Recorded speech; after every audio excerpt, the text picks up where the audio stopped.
দেশের পুঁজিবাজারে ভয়াবহ এক জালিয়াতির চিত্র উঠে এসেছে ঢাকা স্টক এক্সচেঞ্জ বা ডিএসইর পরিদর্শন প্রতিবেদনে বলা হয়েছে 7টি ব্রোকারেজ হাউজের বিরুদ্ধে প্রায় ৪৫,০০০ বিনিয়োগকারীর ৫৬০ কোটিরও বেশি টাকা ও শেয়ার আত্মসাতের অভিযোগ পাওয়া গেছে। ভুয়া সফটওয়্যার ব্যবহার, গ্রাহকের অজান্তে শেয়ার বিক্রি এবং তথ্য গোপনের মতো কৌশলে ২০১৯ থেকে ২০২৫ সালের মধ্যে এই অনিয়ম সংগঠিত হয়েছে বলে তদন্তে উঠে এসেছে। ডিএসইর তথ্য অনুযায়ী সবচেয়ে বেশি ১৬১ কোটি টাকা আত্মসাতের অভিযোগ রয়েছে মশিউর সিকিউরিটিজের বিরুদ্ধে। এরপর রয়েছে Tamha securities, Salta capital, crest securities, Banco securities, Shah Mohammad Sagir securities এবং ব্লু চিপ সিকিউরিটিজ। এসব প্রতিষ্ঠানের বিরুদ্ধে মোট অন্তত ৫৬৩ কোটি টাকার অনিয়মের তথ্য পাওয়া গেলেও প্রতিবেদনে মোট আত্মসাতের পরিমাণ ৬৫০ কোটিরও বেশি বলে উল্লেখ করা হয়েছে। তদন্তে সবচেয়ে উদ্বেগজনক যে বিষয়টি উঠে এসেছে তা হল জালিয়াতির পদ্ধতি। নিয়ন্ত্রক সংস্থার অননুমোদিত ব্যাক অফিস সফটওয়্যারের পরিবর্তে ব্যবহার করা হয়েছে ডুপ্লিকেট সফটওয়্যার। ফলে ডিএসই ও গ্রাহককে এক ধরনের তথ্য দেখানো হলেও প্রতিষ্ঠানের অভ্যন্তরে রাখা হতো ভিন্ন হিসেব।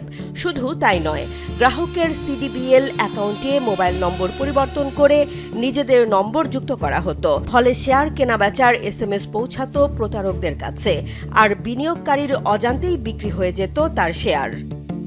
তদন্তে নাম আসা কয়েকটি প্রতিষ্ঠানের কার্যক্রম ইতোমধ্যে বন্ধ করা হয়েছে। জীবন অবাক না করলে কে করবে? 28% মিল্ক ফ্যাটের অবাক করার সাথে ফ্রেশ মিল্ক পাউডার। জীবন অবাক করুক প্রতিদিন। কয়েকজন মালিক ও কর্মকর্তার বিরুদ্ধে মামলা হয়েছে, কেউ গ্রেফতার হয়েছেন, আবার কেউ পলাতক বলেও জানা গেছে। তবে এত বড় আর্থিক কেলেঙ্কারির পরও অধিকাংশ ক্ষতিগ্রস্ত বিনিয়োগকারী এখনও তাদের অর্থ ফেরত পাননি। ২০২৩ সালে ইনভেস্টর প্রোটেকশন ফান্ড থেকে মাত্র ৩৫ কোটি টাকা ক্ষতিপূরণ দেয়া হলেও তা ক্ষতির তুলনায় খুবই সামান্য। ভবিষ্যতে এমন জালিয়াতি ঠেকাতে নতুন প্রযুক্তি চালুর উদ্যোগের কথা জানিয়েছে ডিএসই।